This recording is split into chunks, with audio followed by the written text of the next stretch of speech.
안녕하세요. 매일 묵상. 오늘은 요한복음 8장 1절부터 20절 말씀 보도록 하겠습니다. 굉장히 유명한 내용이 실려 있는 말씀이죠. 가늠한 여인을 용서하시고, 그리고 그 이후에 이제 예수께서 또 유대인들하고 논쟁을 벌이신 장면이 나옵니다. 7장 53절부터 볼게요. 다 각각 집으로 돌아가고 예수는 감람산으로 가시니라. 아침에 다시 성전으로 들어오시니 백성이 다 나아오는지라 앉으사 그들을 가르치더니, 계속해서 말씀을 계속해서 가르치고 계셨어요. 근데 서기관과 바리새인들이 음행 중에 잡힌 여자를 끌고 와서 가운데 세우고 예수께 말하되, 선생이여, 이 여자가 간음하다가 현장에서 잡혔나이다. 그죠? 약간 여기 보면 이제 우리가 좀 약간 이상하다라는 생각을 좀 가질 수가 있게 됩니다. 왜냐하면은 일단 간음을 현장에서 잡았다? 이거 쉽지 않은 거거든요. 원래 간음은 우리 간음해라고 대놓고 하는 게 아니잖아요. 그리고 증거도 잘 안 남긴단 말이에요. 살인은 시체라는 증거를 남기잖아요. 근데 간음은 둘이 이제 간음을 하고 헤어지면 그렇잖아요. 게다가 이 2명 이상의 증인이 있어야 되거든요. 어떤 이 간음 죄를 고발을 하려고 하면 두 복수에 서로 이 둘이 서로 아는 사람들도 안 돼요. 복수에 서로 모르는 증인들이 증언이 일치해야 죄가 성립하는데, 간음을 이기기 쉽지 않단 말이에요. 게다가 제일 중요한 건 여자만 잡았잖아요. 간음 혼자 하지 않는단 말이에요. 남자 어디 갔냐 이거죠. 그래서 사실 이건 기획한 것 같아요. 이 저기 바리새인들과 서기관들이 예수님을 궁지에 몰아넣으려고 기획을 한 거죠. 그래서 이제 어쨌든 어떤 한 여자를 끌어왔습니다. 근데 어쨌든 이 여자가 간음을 한 건 또 사실이에요. 그러니까는 정죄를 받는 것도 마땅하죠. 이 레위기의 말씀에 보면은 간음죄는 이제 이 사형으로 다스리라고 말하고 있거든요. 간부와 음부를 돌로 쳐 죽여라 이렇게 말하고 있거든요. 그래서 이제 이 얘기를 하는 거죠. 모세는 율법에 이러한 여자를 돌로 치라 명하였거니와 선생은 어떻게 말하겠나이까? 그들이 이렇게 말하면 고발할 조건을 얻고자 예수를 시험함이로라. 이렇게 이야기를 합니다. 왜 고발할 조건을 얻냐면은 예수께서 여기서 사형시켜라. 그러면은 이제 어, 저기 그때 당시 사형은 로마 법정의 권한이었는데, 로마 법정에서 간음은 사형으로 다스려지지 않았어요.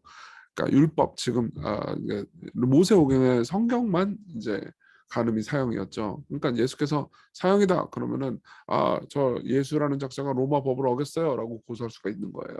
사형이 아니다 그러면은 이제 너는 율법을 무시하는구나 이렇게 이제 비난할 수가 있었죠. 근데 예수께서는 그 상황에서 몸을 굽히사 손가락으로 땅에 쓰십니다. 그들이 묻기를 그러니까 맞이하지 않아요. 이에 일어나 너희 중에 죄 없는 자가 돌로 치라 이렇게 말씀하시고 또 손가락으로 땅에 쓰세요.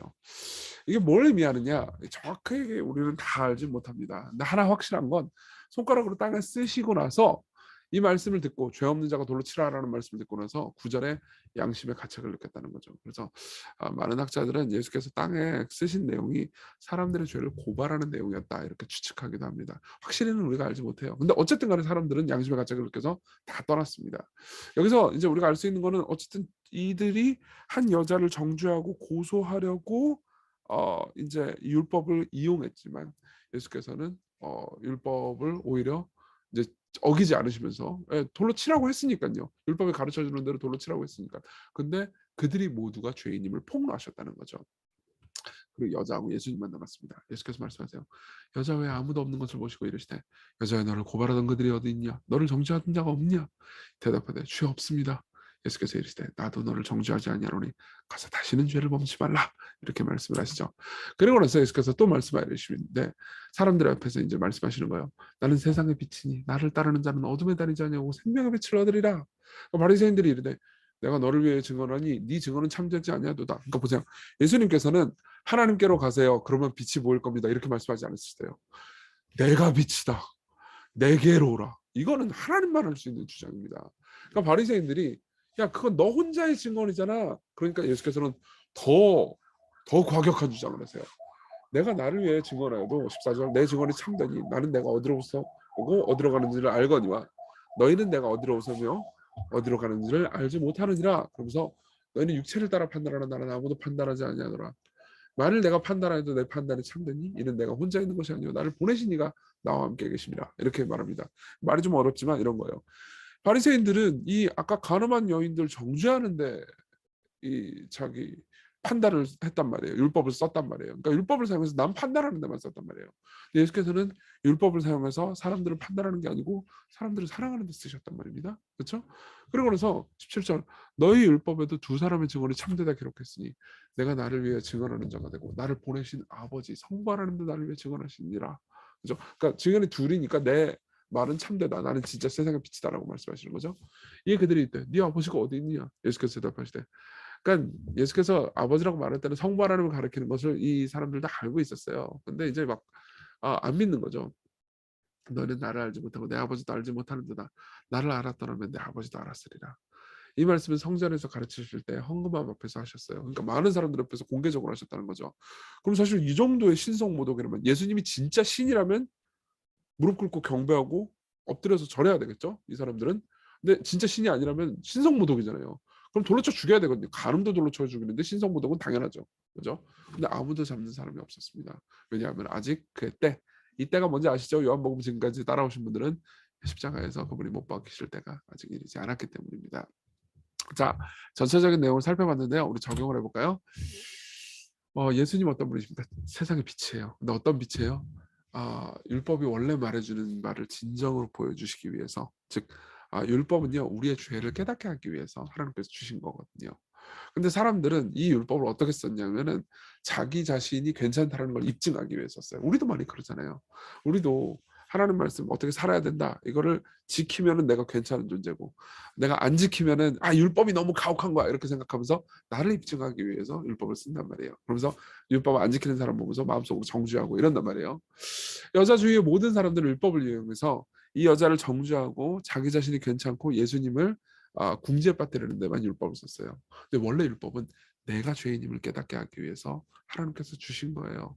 그리고 예수님이 진정한 빛이잖아요. 그래서 율법의 용도를 비추어 주십니다. 그래서 그들이 모두가 죄인이라는 것을 가르쳐 주시죠. 너희 중에 죄 없는 자가 돌로 치라. 그러면서 땅에 쓰셨어요. 그러면서 그들이 죄인임을 깨닫게 해주시죠. 이건 진짜 우리가 율법을 되게 잘못 쓰는 예 중에 하나예요. 여러분 예를 한번 들어볼게요. 자, 갑자기 사진이 나왔죠. 이게 뭐예요? 뭐처럼 보이세요? 컴퓨터예요, 컴퓨터. 애플의 이 맥 프로 컴퓨터인데 이게 약간 이제 원통형으로 생겨가지고 컴퓨터인지 모르는 사람이 있다고 합시다. 어둠 가운데 있어요. 우리가 어둠 가운데 있어가지고 이 컴퓨터를 가지고 이게 뭐 하는 물건이지? 그러면서 막 이걸로 사람 두드려 패는데 썼다고 합시다. 묵직하니 패니까 때리면 이제 아프겠죠? 그렇죠? 근데 예수께서 오셔가지고 그분이 빛이 돼서 탁 밝혀주시면 어떻게 돼요? 이게 컴퓨터고 사람을 두드려 패는 것보다 훨씬 더 이로운 일에 훨씬 더 정교한 일에 많이 쓰일 수 있다는 것을 알게 해주실 수 있는 거죠. 그렇죠? 마찬가지예요. 율법은 사실 우리의 죄를 깨닫고 오히려 우리를 구원으로 이끄는 우리를 더 변화시키는 영광스러운 일로 이끄는 데 쓰임 받습니다. 그렇지만은 사람들은 어떻게 했어요? 이 율법을 사용해서 사람들을 정죄하는 데만 썼죠. 그래서 두 번째로 우리 적용을 해봅시다. 율법의 정죄에서 그분은 우리를 구원하러 오셨습니다. 그분은 빛으로서 우리의 어둠을 깨닫게 하시고 율법의 진짜 용도를 깨닫게 하시죠. 네. 또 동시에 그분은 친히 지옥의 어둠으로 들어가신 빛이셨어요. 그래서 우리가 마땅히 받아야 되는 지옥의 어둠으로부터 구원해 주시고 우리가 그분께로 갈 때 율법을 사랑하게 하고 진실한 회개를 하게 합니다. 그렇죠? 기억하시나요? 다시 이 본문을 보면요. 이 예수께서 여자 외에 아무것도 없는 것을 보시고 10절에 여자야 너를 고발하던 그들이 어디 있느냐 너를 정죄한 자가 없느냐 대답하되 주여 없나이다 나도 너를 정죄하지 아니하노니 다시 가서는 다시는 죄를 범치 말라 이렇게 말씀하셨어요. 근데 잘 생각해보세요. 이거 예수님하고 여자하고 둘만 얘기한 거란 말이에요. 근데 이 둘만 얘기한 걸 우리가 어떻게 알고 있을까요? 우리가 지금 이 요한복음에 기록된 거 어떻게 알아요? 둘밖에 모르는데. 그죠? 예수님이 말씀하시지는 않았고 어떻게 합니까? 여자가 말한 거예요. 여러분 진짜 용서받고 사랑받은 사람들은요. 자신이 죄인이라는 것을 정직하게 고백할 수 있습니다. 자기 방어에 급급하지 않아요. 오히려 율법이 자기를 죄인이라고 말해줄 때 기뻐하면서 회개하면서 내가 용서받은 사람으로서 당당하다고 말하고 진짜 회개를 기뻐할 수 있습니다. 우리 같이 기도합시다. 율법을 통해 우리 죄를 깨닫게 해주시고 사람들 정죄하는 게 아니고요. 빛이신 예수님 저를 비추어 줘서 제 죄를 깨닫게 해주십시오. 그리고 예수님의 용서를 생각하면서 내가 죄인이긴 하지만 당당하게 기쁘게 그분께 나아가는 오늘 하루 되게 해달라고 같이 기도합시다.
네, 기도하겠습니다. 자비로우신 하나님, 성경에 기록된 하나님의 명령들을 우리는 종종 오용합니다. 이 명령들을 사용해서 나를 입증하고 사람들을 정죄하는 데 쓴 적이 많았습니다. 그러나 오히려 이 명령의 의미를 밝혀주시고 우리 모두 하나님 앞에 죄인이라는 것을 깨닫게 하시며 그런 우리를 용서하신다 말씀하시는 주님을 따라서 오늘 겸손한 삶을 또 사람들을 섬기는 삶을 살게 해주세요. 예수님 이름으로 기도했습니다. 아멘. 네, 오늘 은혜 안에서 기쁜 하루 되셨으면 좋겠습니다.